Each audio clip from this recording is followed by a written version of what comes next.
Bismillahirrahmanirrahim. Assalamualaikum warahmatullahi wabarakatuh.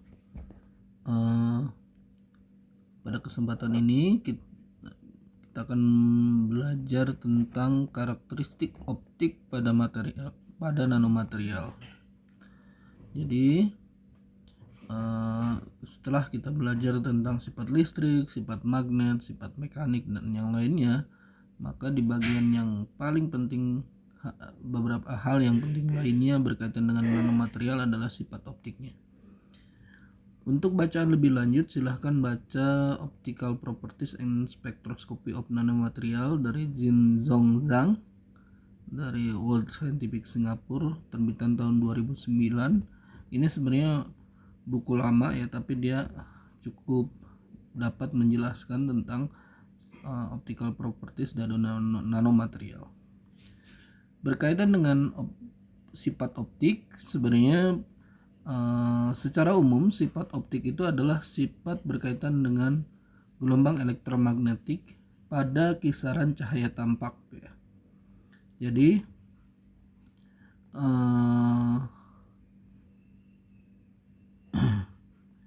sifat optik yaitu pada daerah cahaya tampak, sebenarnya sih UV masih masuk sampai infrared ya, gitu ya. Karena sebenarnya sifat optik berkaitan dengan gelombang elektromagnetik yang energinya masih tidak terlalu rendah seperti di bawah radio, bahkan tidak terlalu tinggi untuk yang sampai sinar X gitu sebenarnya, karena beda nanti perilakunya. Berkaitan dengan sifat optik ya, sifat optik itu muncul karena struktur elektronik dari material. Struktur elektronik dibentuk oleh ikatan kimia dan cara penyusunan atomik. Oleh karena itu, kita juga harus memahami bagaimana struktur atom, kemudian juga ikatan-ikatan kimia yang melatar belakangi pembentukan material tersebut. Oke. Nah, sifat optik secara umum ada tiga ya. Pertama ada refleksi atau pencerminan, kemudian refraksi, dan sebenarnya transmisi ya. Jadi peristiwa di mana cahaya masuk di antara dua medium yang berbeda gitu ya. Atau yang ketiga adalah absorpsi, di mana energi dari gelombang tersebut diserap ya, yaitu karena interaksi antara gelombang tersebut dengan material, di mana cenderungnya ada tiga ini. Kemudian juga refleksi ya, itu ada dua jenis. Ada spekular itu berarti refleksinya secara langsung. Kemudian ada difusif, di mana ketika mediumnya itu bukan medium yang solid biasanya, kemudian permukaannya permukaannya kasar lah, seperti itu. Biasanya karena pertama struktur, yang kedua memang sengaja dibuat dalam bentuk kasar. Oke. Kemudian ada dua istilah, hamburan dan absorpsi. Jadi ketika cahaya masuk ke dalam media material lah, maka ada dua hal, bisa scattering, bisa absorpsi.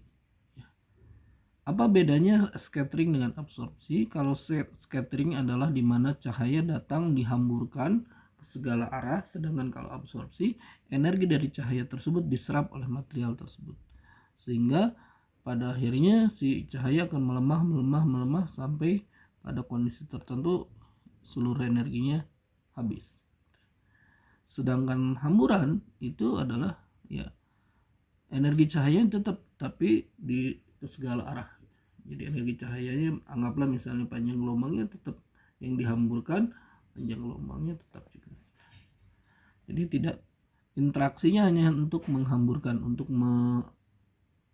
arah dari gelombangnya itu ke segala arah lah gitu. Sedangkan kalau absorpsi ada interaksi, energi diserap. Oke.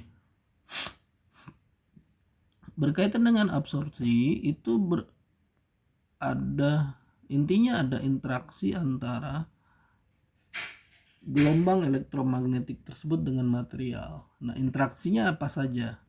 Pertama, ketika gelombang cahaya, gelombang optik, gelombang elektromagnetik, karena ada komponen medan listrik dan medan magnet, maka medan listrik dan medan magnet itu akan berinteraksi dengan elektron yang ada di dalam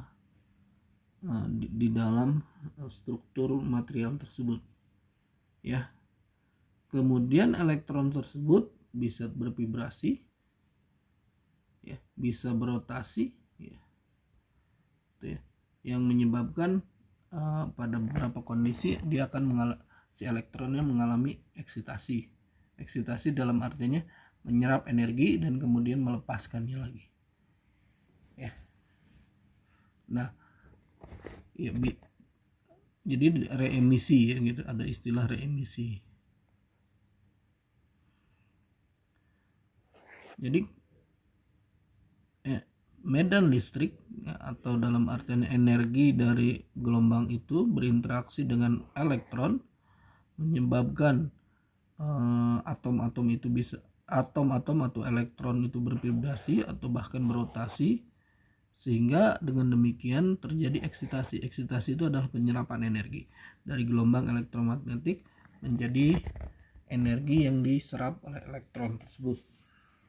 Tapi juga ketika misalnya elektron itu dapat, dalam tanda kutip, melepaskan energi tersebut menjadi gelombang elektromagnetik yang lain, kita sebut dia dengan reemisi.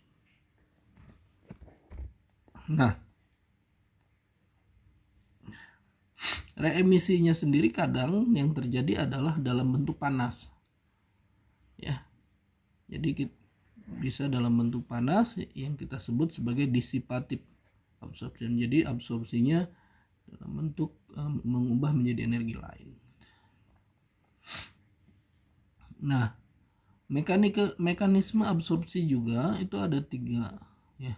Tadi elektronik, vibrasi, rotasi, secara atomik, secara molekular, dan secara pita energi, ya.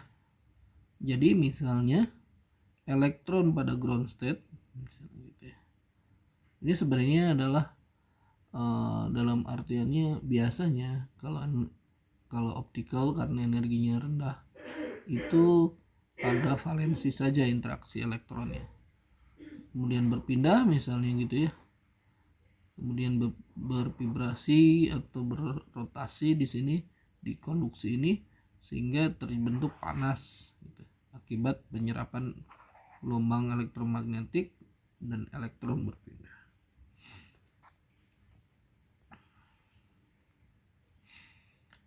Ketika gelombang elektromagnetik dia berinteraksi dengan atom, maka elektron-elektron bebas yang ada dalam material tersebut, dalam atom tersebut, itu akan berosilasi. Jadi ketika gelombang elektromagnetik datang, maka si elektron ini menyerap energinya kemudian berosilasi, gitu ya, atau bahkan dalam tanda kutip ini dia akan berosilasi secara struktural. Jadi ini misalnya atom-atom, gitu ya, berikatan,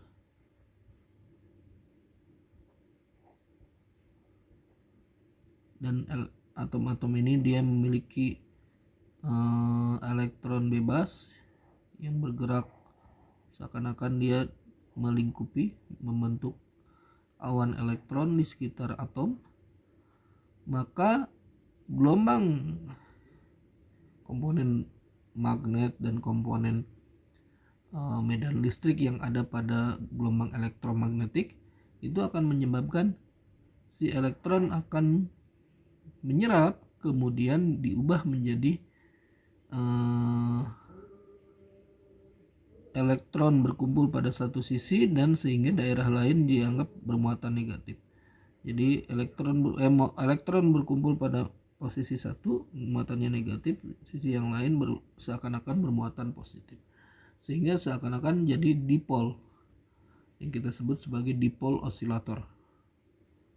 Nah, interaksi antara elektron pada medium itu bergantung pada frekuensi dari gelombang elektromagnetik tersebut. Jadi kalau frekuensinya sama dengan frekuensi dipol osilatornya, maka dia akan diserap.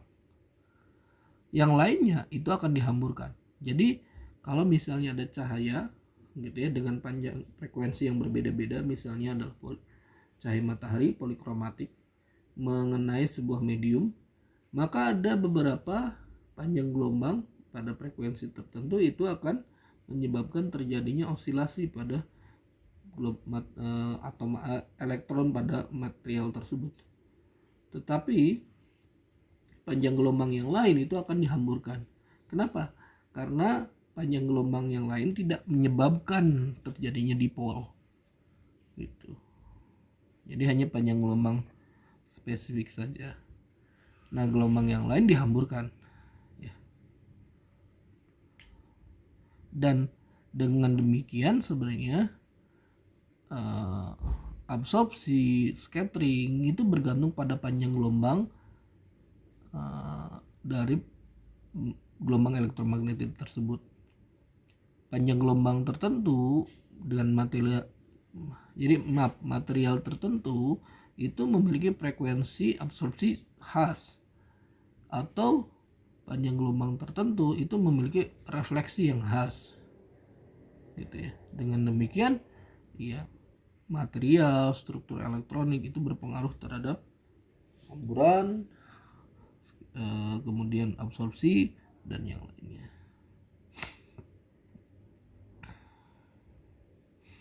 Jadi yang mempengaruhi hamburan, absorpsi atau transmisi itu ada beberapa ya. Salah satu dua yang mungkin adalah pertama itu adalah jarak antara atom penyusun material tersebut. Jadi kalau renggang terjadinya interaksi semakin kecil gitu ya, dan transmisi makin banyak, makin besar. Ya. Atau bahkan beberapa kondisi juga kalau misalnya si atom-atomnya itu makin padat, ya, makin dense gitu, maka yang terjadi adalah forward scattering. Forward scattering itu adalah hamburan, tapi hamburannya searah dengan jadi kalau kita gambarkan hamburan kan biasanya segala arah ya, tapi kalau yang forward scattering itu hanya hamburannya ke satu arah tertentu yang biasanya searah dengan gelombang elektromagnetiknya, sehingga seakan-akan forward scattering juga itu adalah transmisi. Jadi cahaya yang ditransmisikan, padahal dia hamburan gitu.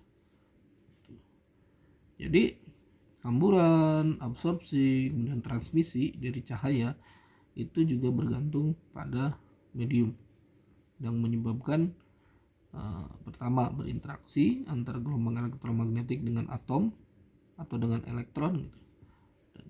Dan itu bergantung pada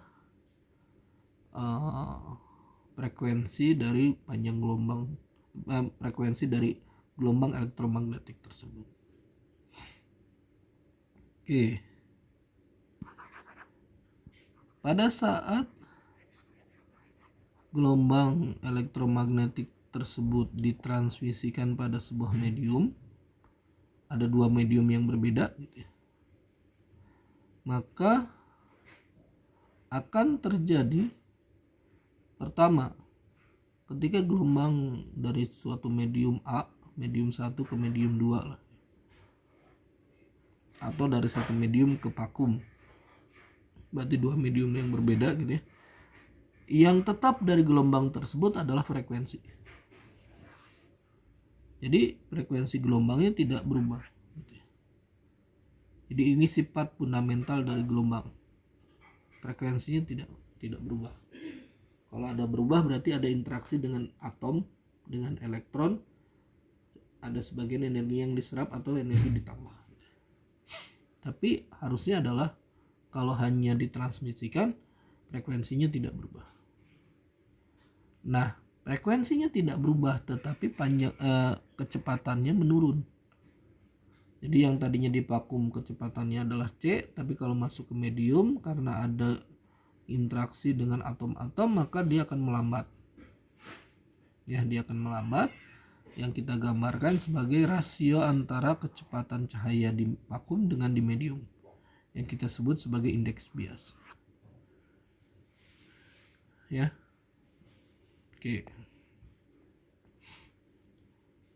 Nilai indeks bias itu berkaitan dengan KE dan KM. KE itu adalah permitivitas relatif, sedangkan KM adalah permeabilitas dari medium, ya. Permeabilitas relatif dari sebuah medium.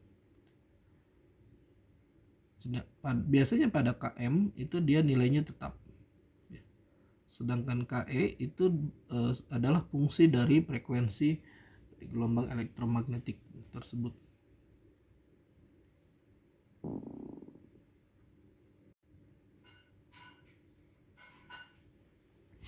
Nah, biasanya karena berkaitan dengan frekuensi, maka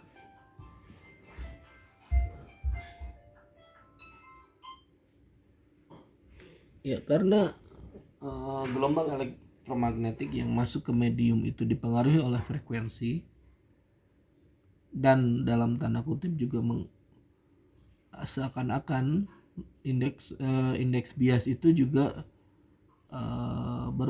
dipengaruhi oleh frekuensi, maka yang terjadi akan terjadi dispersi. Jadi panjang gelombang pendek itu akan memiliki indeks bias berbeda yang dengan panjang gelombang yang panjang, sehingga kalau kita memperhatikan hukum Snellius, ya, maka lintasan antara gelombang dengan frekuensi berbeda, dia akan lintasannya berbeda. Itu yang dimaksud dengan dispersi. Paling sederhananya adalah kalau kita punya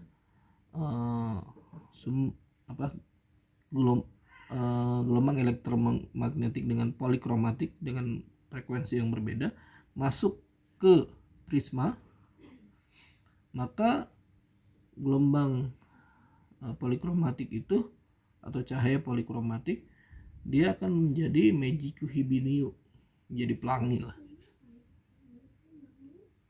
Nah, yang menarik adalah dimana ketika indeks bias ini dipengaruhi oleh frekuensi, ternyata ini berkaitan dengan interaksi antara gelombang dengan polarisasi elektroniknya, polarisasi orientasi. Jadi ini struktural, ya. Kalau orientasi polarisasi berarti struktural. Kalau elektronik berarti dia lebih ke atomik. Kalau ionik berarti berkaitan dengan ikatan-ikatan pada antar atom. Kalau space charge itu biasanya berkaitan dengan kecenderungan struktur tersebut memiliki muatan apa, atau atomnya itu cenderung memiliki muatan apa. Itu ya.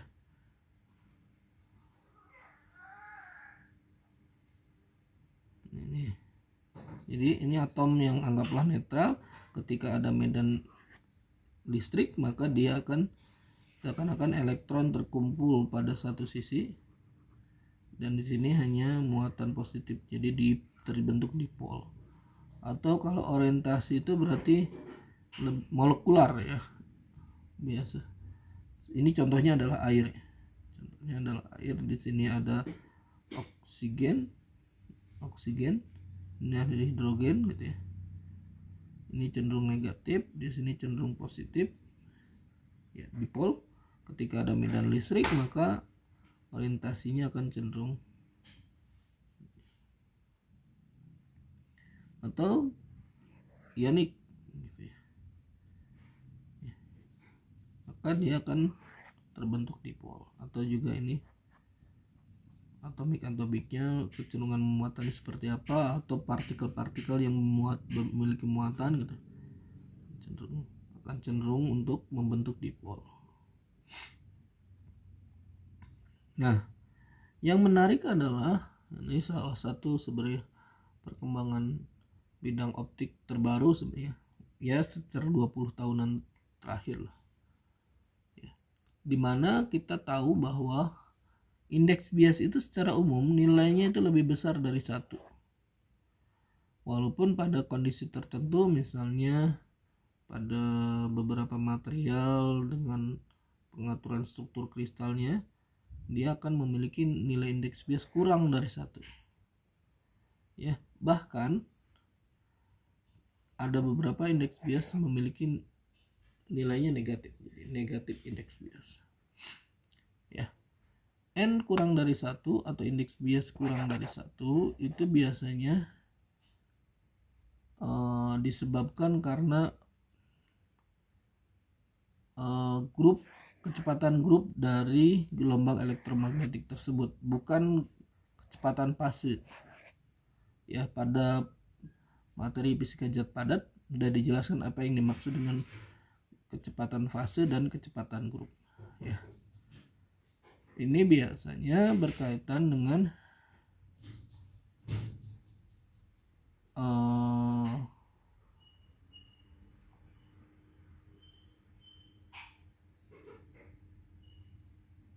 walaupun sebenarnya secara signal, secara kecepatan cahayanya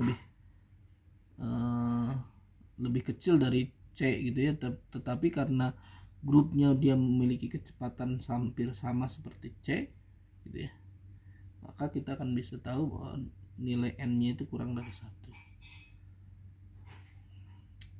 Nah, kalau indeks bias negatif itu nanti ada kondisi dari materialnya kita atur supaya terjadi resonansi.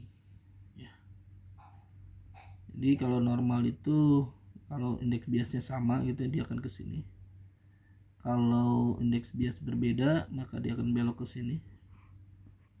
Ini masih normal gitu, tetapi kalau negatif indeks bias negatif dia akan sini. Ya, ini pengaturan dari materialnya.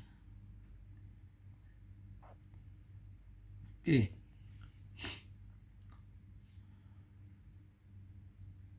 Jadi yang tadi kita bahas adalah berkaitan dengan refleksi dan transmisi. Sekarang adalah berkaitan dengan difraksi. Ya. Jadi difraksi itu secara umum itu adalah peristiwa scattering. Ya. Jadi scattering yang diperkuat gitu ya pada gelombang coherence, yaitu frekuensinya sama, muka gelombangnya sama gitu, sehingga yang terjadi adalah gelombang tersebut berinteraksi dengan atom, kemudian karena banyak gelombang yang berinteraksi dengan atom, masing-masing gelombang tersebut itu akan saling berinterferensi sehingga menghasilkan proses difraksi. Ya.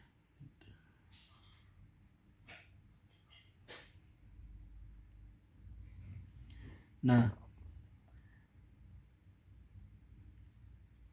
jadi kalau kita ibaratkan refleksi dan transmisi itu ya, atau refleksi itu biasanya berkaitan dengan kalau panjang gelombangnya lebih besar daripada jarak antara medianya, jarak antar atom, jarak antar partikel gitu.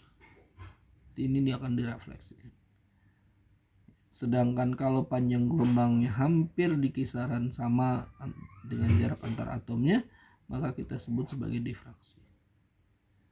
Kemudian kalau jarak antar atomnya besar dan panjang gelombangnya kecil, jauh lebih kecil daripada jarak antar media atau jarak antar atom molekulnya, maka dia akan ditransmisikan. Jadi ditransmisikan itu secara umum tidak ada tidak ada interaksi gitu. Walaupun sebenarnya ada interaksi ya berarti proses transmisinya nanti akan ada sebagian yang diabsorb gitu, kalau ada interaksi. Tapi kalau tidak ada interaksi, karena panjang gelombangnya jauh-jauh lebih kecil daripada jarak antar atomnya, maka dia akan ditransmisi. Oke. Nah,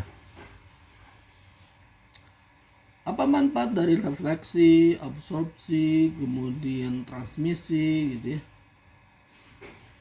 Itu atau difraksi itu sebenarnya berkaitan dengan nanti gelombang optik yang akan kita terima secara sensori.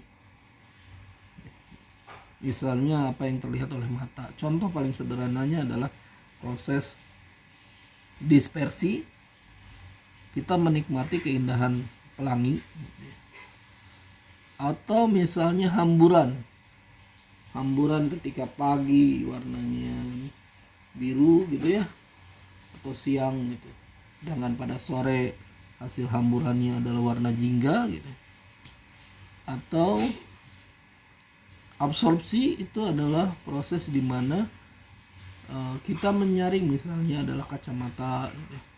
Cahaya yang dari luar masuk ke dalam lewat ke kacamata, diserap oleh kacamata, sehingga yang terjadi adalah cahaya yang masuk telah terfilter pertama gitu dan intensitasnya lebih rendah gitu ya. Sedangkan interferensi ini yang menarik. Interferensi itu salah satu yang paling sering kita lihat adalah warna kupu-kupu, pelangi ketika kita melihat ketika kita melihat pelangi pada permukaan minyak tipis yang di atas permukaan air gitu ya, atau compact disc DVD gitu ya, dimana untuk penyimpanan data itu ada beberapa, ketika telah tersimpan data ada data-data dimana bentuknya adalah goresan karena laser gitu ya. Jarak antar goresannya itu sekitaran 400 nanometer, dan itu menyebabkan cahaya polikromatik yang kena permukaan compact disc itu akan seakan-akan membentuk pelangi.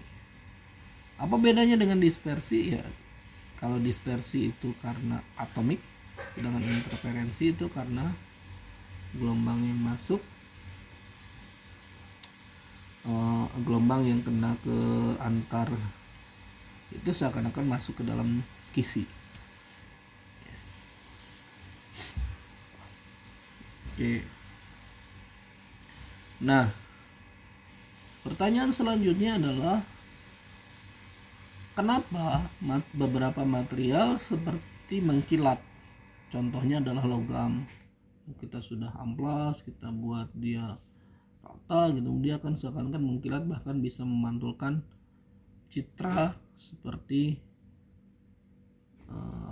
seperti ini ya, bukan kaca ya, cermin.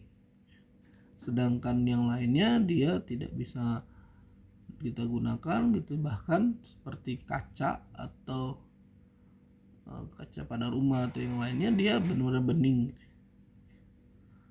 Apa yang menyebabkan interaksinya? Nah, cara paling mudahnya adalah pertama, untuk memahaminya ya, pertama gelombang elektromagnetik pasti kena ke permukaan benda tersebut. Nah, gelombang elektromagnetik dia mengandung medan magnet, medan listrik, dari mana medan listriknya akan berinteraksi dengan atom-atom tersebut. Kalau elektron pada atom-atom tersebut banyak, maka terjadi interaksi antara gelombang elektromagnetik dengan atom yang spesifik panjang gelombangnya. Yang spesifik frekuensinya. Yang terjadi adalah jadi ini atom,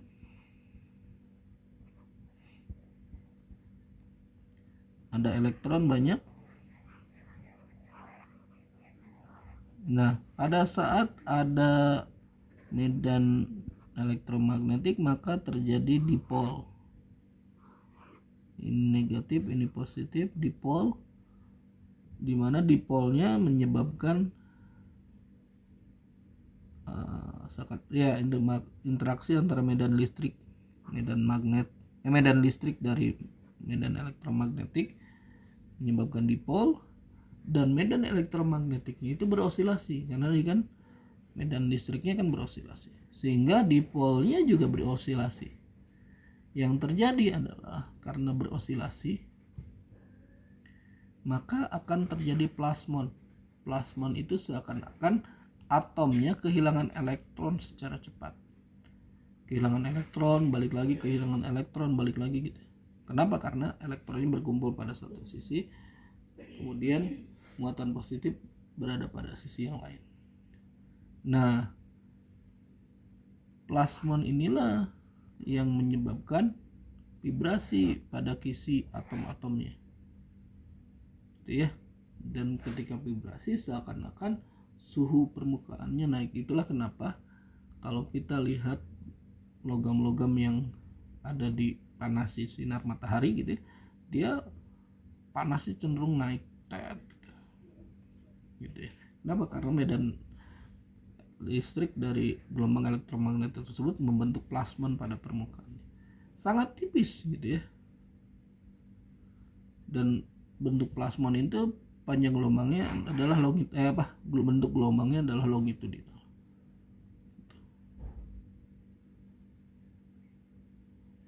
Nah, pada beberapa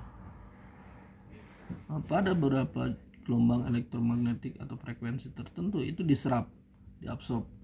Pada panjang gelombang yang tidak menyebabkan terbentuknya plasmon itu akan direfleksikan. Ya, jadi panjang gelombangnya tertentu untuk membentuk plasmon. Nah, biasanya yang membentuk plasmon itu yang menyebabkan yang diserap oleh material yang nanti akhirnya adalah menyebabkan panas.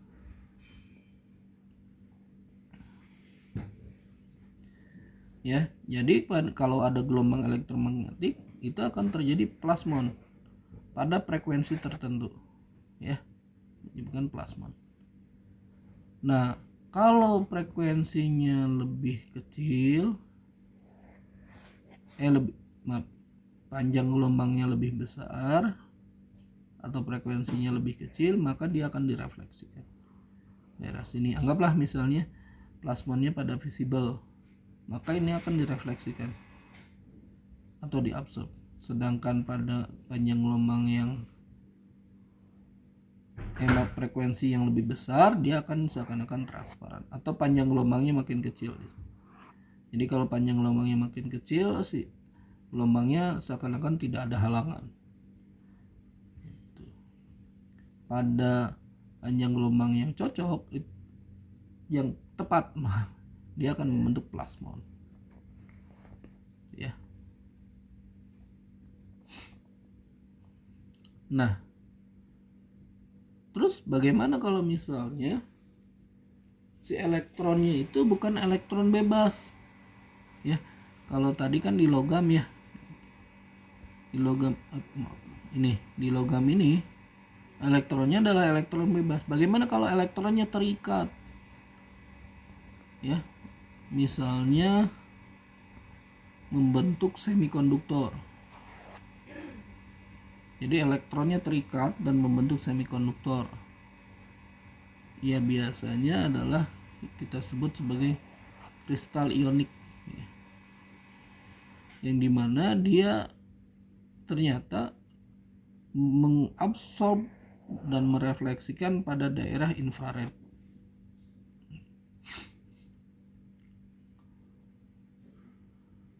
Ya, absorb dan refleksikan, ya.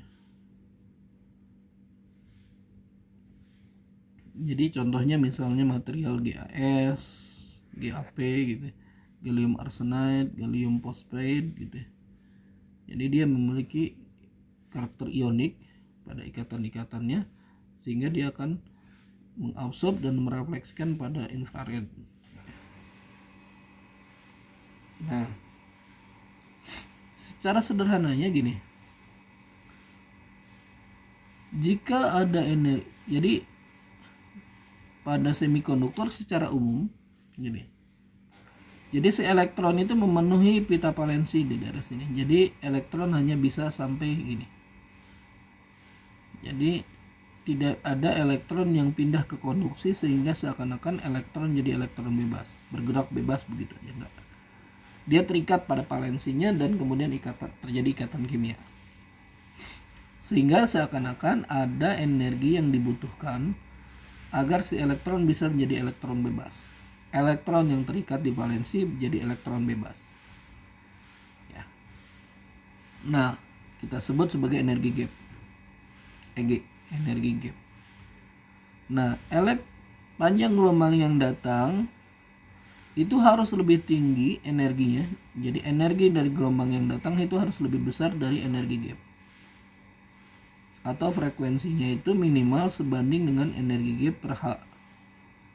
Jadi ini adalah batas dari gelombang frekuensinya, atau kita sebut sebagai batas absorpsi. Jadi kalau energinya lebih tinggi, maka elektron di sini itu bisa bergerak bebas ke atas karena ada energi yang cukup. Jadi ada beberapa elektron yang naik ke atas. Nah, masalahnya adalah kalau energinya lebih rendah. Bagaimana? Kalau HV gitu, jadi energinya lebih rendah dari energi gap. Maka hanya digunakan sebagai berosilasi saja di daerah sini sendiri, di energi di valensi, pita valensi. Sehingga yang terjadi adalah dia mengabsorb. Ya, mengabsorb kemudian menjadi panas gitu. Nah, kalau energi cahayanya itu sebanding dengan energi gap, maka dia akan minimal naik ke atas kemudian balik lagi ke bawah. Yang terjadi adalah dia akan menghasilkan energi panjang gelombang yang sama. Jadi emisinya itu, jadi ketika si elektron bergerak ke bawah, jadi emisi dia akan energinya hampir sama dengan energi yang datang. Hanu ini juga Hanu. Oke. Nah, bagaimana kalau energinya lebih tinggi dari energi gap? Jadi energi yang datang naik ke atas, bervibrasi, berosilasi di sini. Ketika energi vibrasi dan osilasinya diserap sebagian, jadi H nu intrinsik lebih besar dari energi gap. Nah, ketika si elektron sudah bervibrasi dan berosilasi, dia akan balik lagi ke energi pita valensi gitu ya. Ya, dia akan mengemisikan cahaya lagi, Hanu kedua, yang besarannya sama dengan energi gap, yang besaran energinya sama dengan energi gap. Nah, berarti energinya pergi kemana? Karena kan ini lebih besar dari energi gap. Sedangkan ketika diemisikan dia hanya sebesar energi gap. Ya, digunakan sebagai buat vibrasi.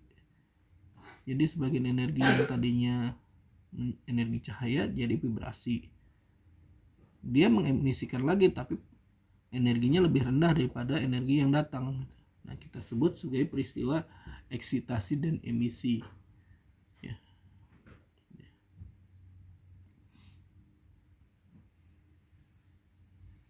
Nah, pada beberapa semikonduktor umumnya yang intrinsik itu kisarannya sekitar 1 elektron volt ya.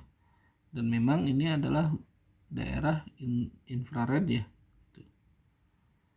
Kemudian beberapa semikonduktor yang lainnya, misalnya yang indirect nanti, itu ada yang lebih besar dari 1 elektron volt, bahkan sampai 3,2 elektron volt. Ya. Biasanya yang indirect itu bentuknya seperti ini.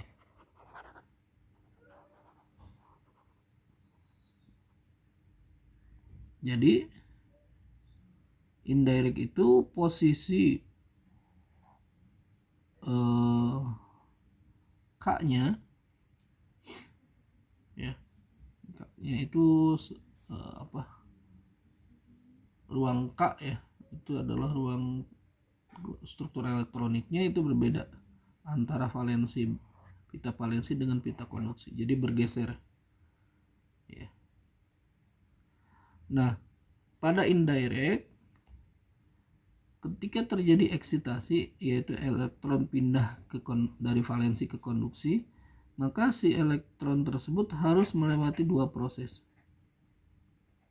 Pertama, dia naik dulu ke atas agar energinya lebih besar dari energi gap, ditambah bergeser, jadi si elektronnya bergeser pada fononnya, bergeser pada struktur elektronik sehingga menggerakkan fonon agar bisa pindah ke pita konduksi secara fonon ini ya. Jadi ada dua hal, berarti pertama adalah eksitasi, yang kedua adalah getaran fonon gitu ya.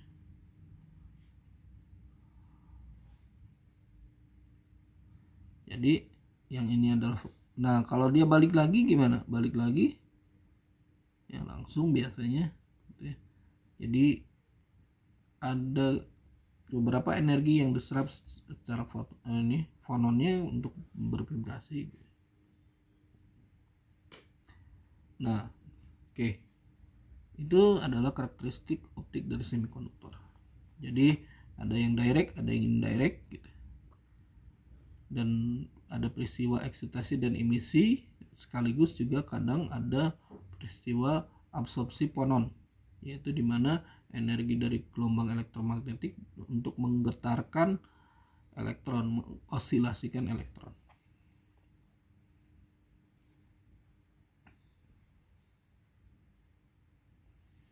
Nah, oke. Kita lanjutkan adanya eksiton. Jadi pada peristiwa eksitasi dan emisi semikonduktor, jadi ketika elektron berpindah dari valensi ke konduksi ya, maka tempat yang tadinya diisi elektron di pita valensi itu akan terbentuk hole, yang kemudian yang di konduksi terbentuk ada tambahan elektron. Jadi yang di sebelah sini adalah hole, ini adalah hole, lubang, yang ini adalah elektron. Nah, pada beberapa kondisi elektron dan hole ini bisa saling berinteraksi karena perbedaan muatan. Hole ini seakan-akan bermuatan positif, elektron jelas dia bermuatan negatif. Nah, karena ada interaksi ya, jadi karena ada interaksi ya, hole juga berinteraksi dengan sekitarnya dan elektron berinteraksi dengan sekitarnya, sehingga energi ikatannya nggak terlalu kuat sebenarnya eksiton itu, dan dia biasanya berada di antara atom-atom interaksi ya. Jadi kalau ada struktur material maka dia akan hole dan elektron seakan-akan ini ya berada di materialnya dengan radius yang lumayan besar ya.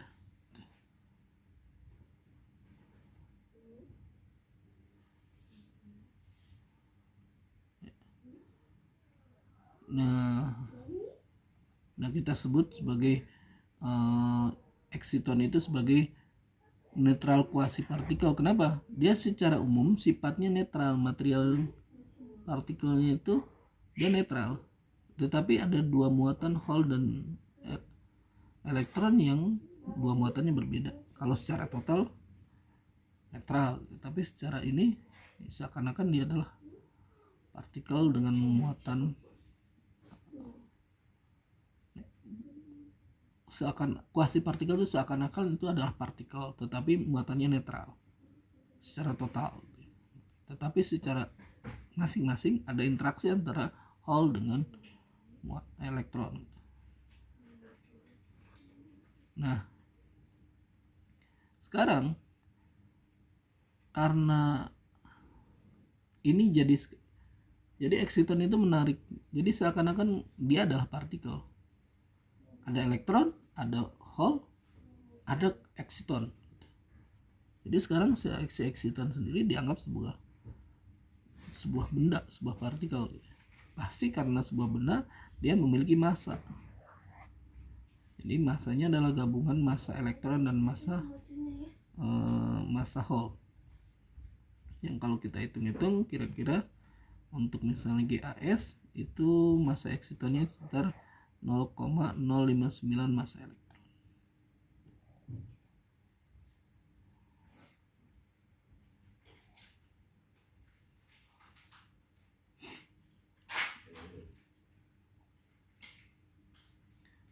Nah, oke, jelas seperti yang dijelaskan tadi bahwa absorpsi foton atau gelombang elektromagnetik oleh semikonduktor dia membentuk, jadi si elektron berpindah ke konduksi, Hall terbentuk dan dia akan membentuk eksiton. Ya.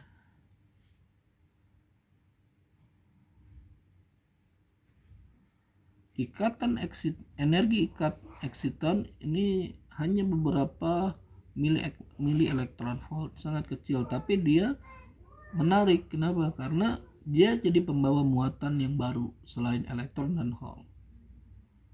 Gitu ya.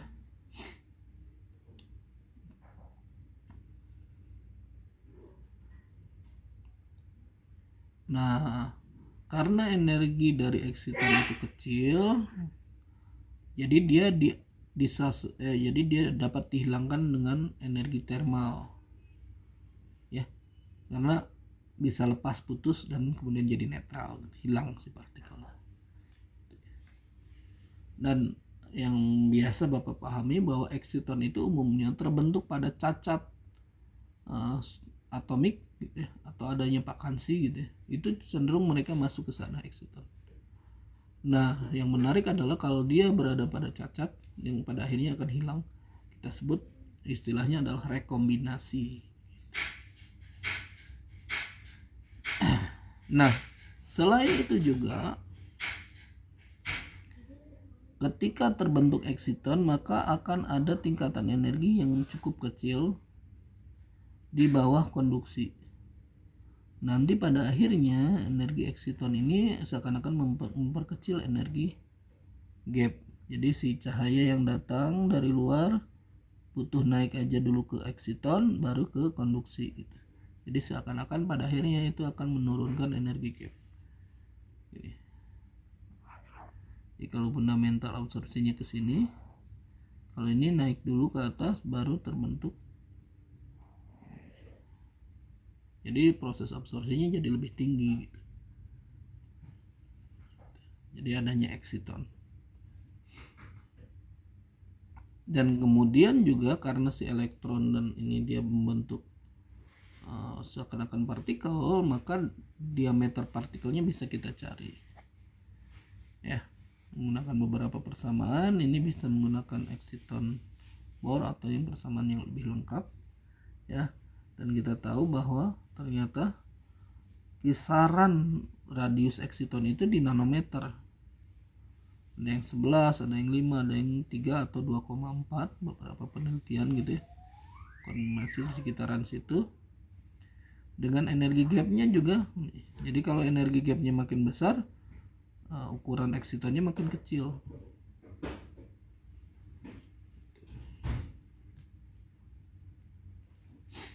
Oke.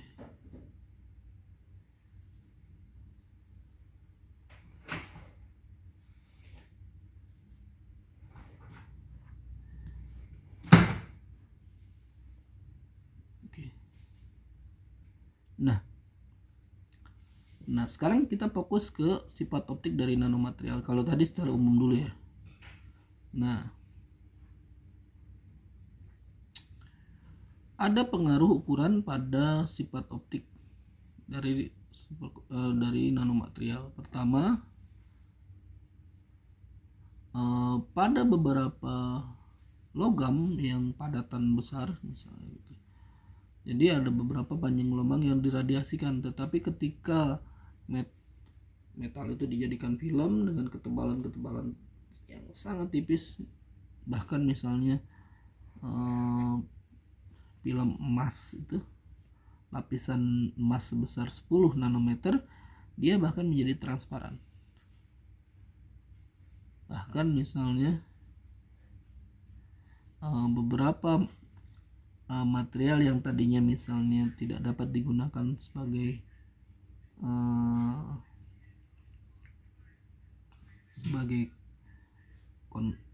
sebagai material optik ya, sekarang bisa jadi digunakan untuk material optik. Contoh beberapa misalnya kaca, lensa lah ya. Lensa itu secara spesifik merefleksikan beberapa panjang gelombang yang, sedangkan kalau misalnya dia dilapisi dengan material tertentu, hampir secara keseluruhan gelombang tersebut ditransmisikan. Jadi tidak ada loss panjang gelombang. Atau justru kita ingin menseleksi beberapa panjang gelombang seperti pada kacamata, kita ingin menghilangkan gelombang biru yang masuk ke dalam mata kita sehingga kita akan melihat lebih cerah gitu. Itu biasanya dilapisi dengan beberapa ketebalan logam tertentu yang spesifik sehingga dia akan memfilter beberapa panjang gelombang. Atau misalnya yang tadinya tidak bisa transparan sekarang bisa jadi transparan gitu ya. Nah, oke. Kenapa lapisan-lapisan yang sangat tipis dia tidak lagi memfilter secara blok secara keseluruhan, tapi dia jadi transparan? Alasannya adalah ketika gelombang elektromagnetik masuk ke permukaan material logam misalnya, harusnya terbentuk plasmon di sana. Ternyata karena permukaannya sangat tipis sehingga antara permukaan dengan bagian yang lain itu sangat tipis sehingga terbentuk plasmon tapi kuantitasnya sedikit. Sehingga yang terjadi adalah sebelum jadi plasmon yang cukup besar karena ketebalannya, jadi dia langsung bisa tembus gitu. Itulah kenapa logam bisa mentransmisikan cahaya pada ketebalan-ketebalan yang sangat tipis. Selain itu juga efek pengurungan kuantum ya.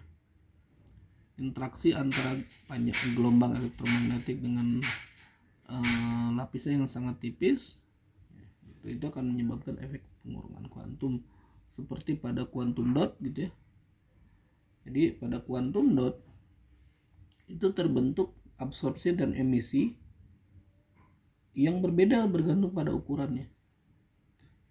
Jadi absorpsi panjang gelombang juga bergantung pada ukuran, kemudian juga emisinya juga bergantung pada ukuran. Yang biasanya kalau ukurannya makin kecil maka terjadi pergeseran biru. Jadi kalau ukurannya berkecil maka yang diabsorpsinya atau yang diemisikannya bergeser ke arah rentang gelombang biru. Yang tadinya jingga bisa jadi menjadi hijau absorpsinya, bahkan bisa jadi panjang gelombang biru yang diserapnya.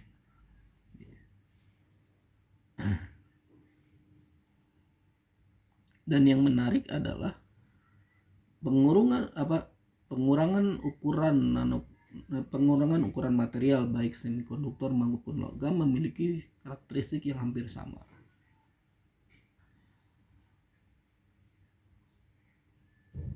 Bahkan beberapa misalnya lebih menarik yang logam dibandingkan yang semikonduktor. Bahkan pada beberapa kondisi ketika kita melakukan pengurangan ukuran pada logam, dia nanti akan bersifat seperti semikonduktor.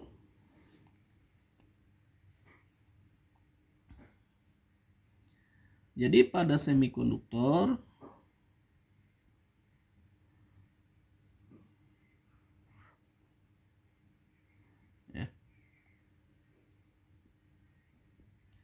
Jadi pada semikonduktor, anggaplah misalnya ini adalah pita energi pada semikonduktor. Ketika diubah menjadi nanopartikel, maka energi gapnya membesar. Jadi ini energi gap. Energi gapnya makin besar ke atas. Dan tingkatan energinya mulai terkuantisasi. Bahkan ukuran-ukuran yang semakin kecil, tingkat energinya makin renggang, energi gapnya makin besar, dan terjadi clustering. Clustering dalam artinya tingkatan energinya. Bahkan pada tingkat atom yang terbentuk hanya HOMO dan LUMO-nya saja. Nah, inilah karakteristik tadi. Pertama, band gapnya membesar, yang kedua tingkatan energinya jadi terkuantisasi. Kenapa? Karena atomnya makin sedikit. Kemudian juga ada hal yang lain, contohnya adalah bahwa pada pada nanopartikel di bagian permukaannya itu kan ikatan kimianya kurang pada permukaan nanopartikel itu kan biasanya umumnya amorf ya, sehingga yang terjadi adalah seakan-akan itu jadi trap dari gelombang elektromagnetik ke absorb di bagian unsur S-nya gitu. Itu akan mengubah sifat optik dari nanokristal.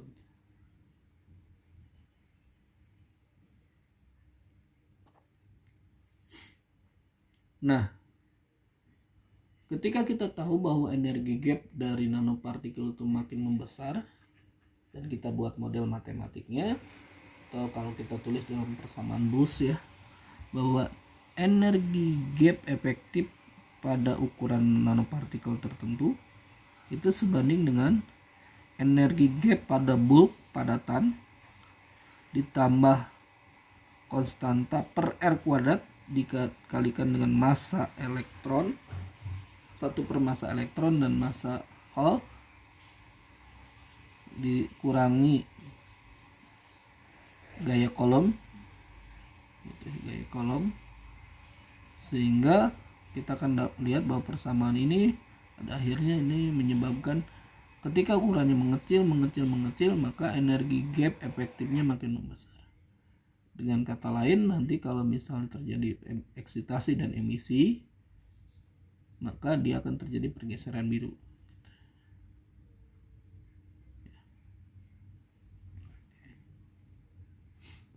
Contoh misalnya GAS ya. Kalau padatan bentuknya seperti ya, kalau padatan bentuk absorpsinya seperti ini, tapi kalau misalnya sudah diubah menjadi thin film, maka terjadi absorpsi yang lain, yaitu absorpsi eksitonik. Eksitonik itu karena terbentuk Hall dan elektron pada pita konduksi dan pita valensi. Ya.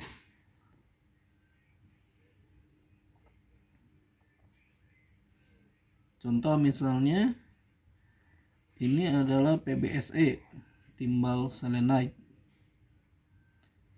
Oke, kita lihat bahwa ketika terjadi pengurangan ukuran maka terjadi absorpsi biru ya. Jadi ini absorpsinya makin ke sini makin warna absorpsinya mendekati gelombang biru ke sini. Kalau arahnya ke sini, kalau gini itu pergeseran merah ya. Jadi puncak gelombangnya menjadi mendekati ke arah merah. Walaupun maksudnya secara sederhananya itu ke arah yang panjang gelombang lebih besar lah. Kalau biru itu berarti yang lebih kecil. Nah, ada istilah fotoluminesensi. Fotoluminesensi itu adalah proses di mana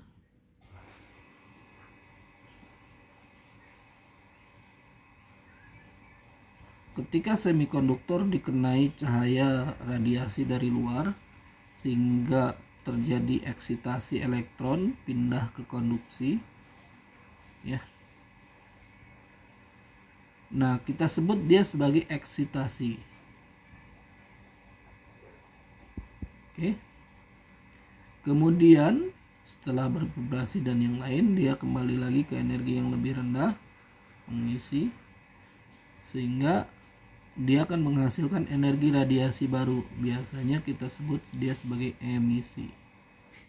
Jadi kalau yang datang itu adalah eksitasi, maaf, ini eksitasi, jadi elektron pindah ke konduksi, ya. Kemudian balik lagi, dia akan menghasilkan radiasi dalam bentuk cahaya, kita sebut dia adalah emisi.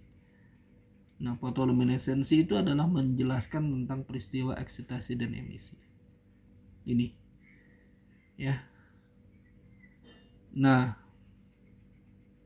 ketika si elektron balik lagi ke konduksi, ke valensi gitu. Jadi si elektron yang tadinya dikonduksi balik ke valensi, maka yang terjadi akan terjadi peristiwa rekombinasi antara elektron dengan hole. Ya, rekombinasi, dan kita sebut dia sebagai emisi foton.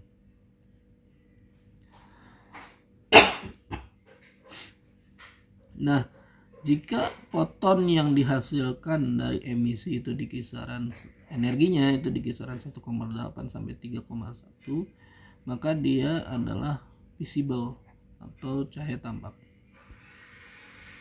Ya. Apakah ada yang di infrared? Banyak. Di ultraviolet ya ada. Intinya adalah yang menarik adalah minimal energi antara eksitasi dengan emisi itu harus minimal sama, nggak bisa lebih kecil. Energi eksitasi lebih kecil daripada emisi, nggak bisa, kecuali ada namanya adalah up conversion. Jadi di mana ada tingkatan atom yang ditambahkan ke semikonduktor sehingga eksitasinya berlangsung 2 kali. Eksitasi 1, eksitasi 2, baru dia emisi. Gitu. Tapi itu pun disebut sebagai up konversi material gitu. Tetapi pasti energi radiasinya minimal sama dengan radiasi emisi yang kita sebut sebagai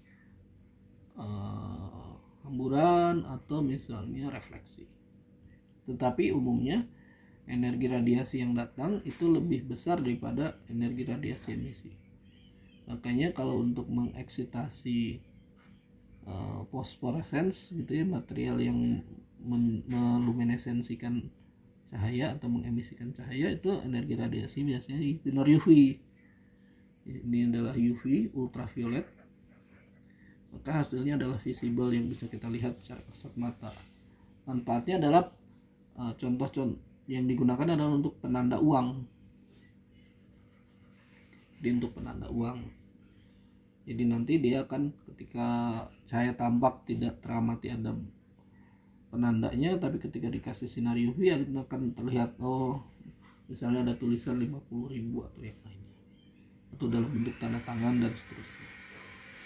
Oke. Itu. Nah, apa yang terjadi ketika semikonduktornya ukurannya kita perkecil? Karena ukurannya kita perkecil, maka energi gapnya akan membesar. Jadi energi gapnya akan membesar, naik. Karena energi gapnya membesar, maka gelombang radiasi yang diperlukan lebih besar. Maka energi radiasi juga akan lebih besar. Selain itu juga emisinya, jadi emisi itu harus lebih besar. Bukan harus lebih besar, akan jadi lebih besar. Jadi ketika energi gap lebih besar, maka energi radiasinya harus lebih besar. Efeknya adalah energi emisinya itu akan lebih besar, minimal sebanding dengan energi gap. Ya, betul. Jadi makanya dia akan mengabsorb dengan panjang gelombang dengan frekuensi panjang gelombang yang lebih kecil atau frekuensi lebih tinggi. Emisinya juga jadi lebih tinggi, energinya lebih tinggi, frekuensinya jelas lebih tinggi, panjang gelombangnya jadi lebih pendek. Makanya panjang gelombang lebih pendek itu, terbentuknya panjang gelombang yang lebih pendek itu kita sebut sebagai elusif atau frekuensinya makin tinggi. Oke.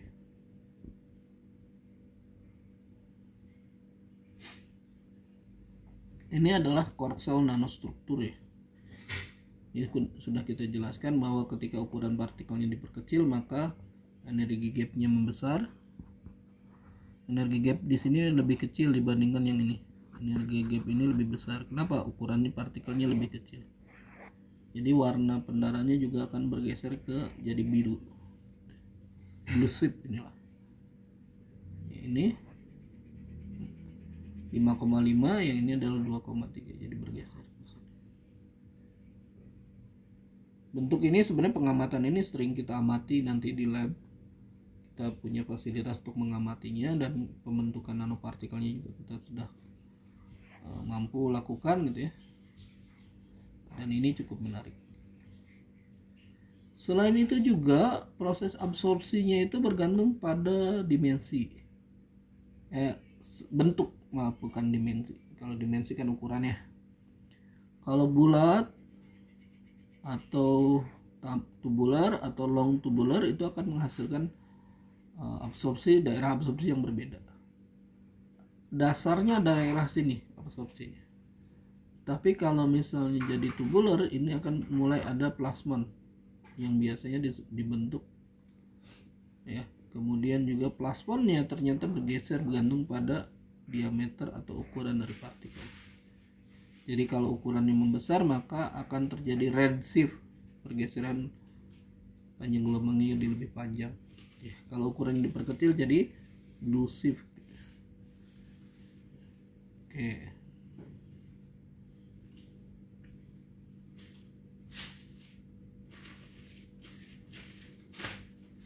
Ini juga contoh.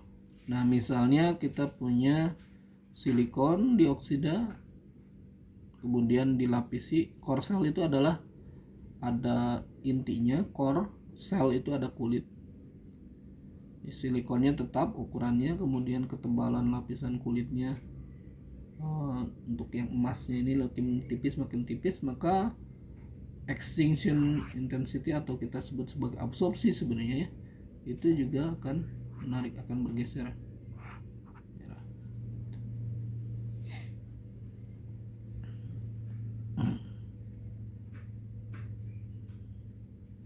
Jadi redshift ini bukan karena ukuran tapi lebih kepada rasio antara core dengan sel.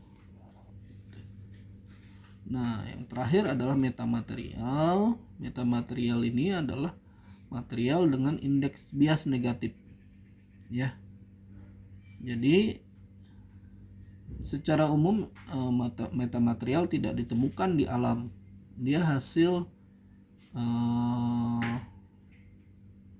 apa istilahnya ya, sintetik lah gitu, dimana materialnya itu terdiri dari gabungan antara material resonantor yang disusun secara periodik dan berulang,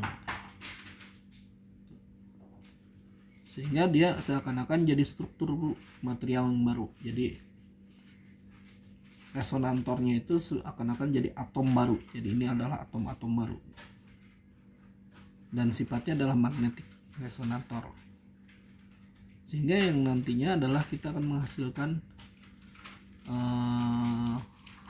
apa istilahnya, permitivitas dan permeabilitas yang bisa kita atur. Jadi kalau misalnya refraksi biasa itu bentuknya gini ya, seakan-akan, tapi kalau metamaterial dia akan dari satu titik fokus dan dia akan difokuskan lagi sehingga seakan-akan dia adalah paket gelombang ya.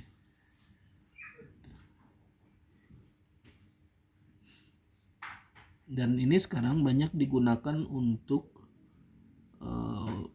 lensa nanomaterial, apa ya istilahnya. Jadi lensa tapi hanya lembaran gitu, lensa lembaran. Kenapa? Karena dia mampu memfokuskan lagi jadi dari satu titik fokus ke titik fokus yang lain gitu. Tuh kan, padahal kalau misal material yang biasa untuk membuat lensa kan dia biasanya cembung atau cekung gitu. Tapi ini lembaran biasa saja, tapi dia bisa memiliki titik fokus, di mana titik fokus itu bisa kita atur dengan jarak antara resonantornya kita atur gitu. Oke, sekian kuliah kita hari ini, semoga bermanfaat. Assalamualaikum warahmatullahi wabarakatuh.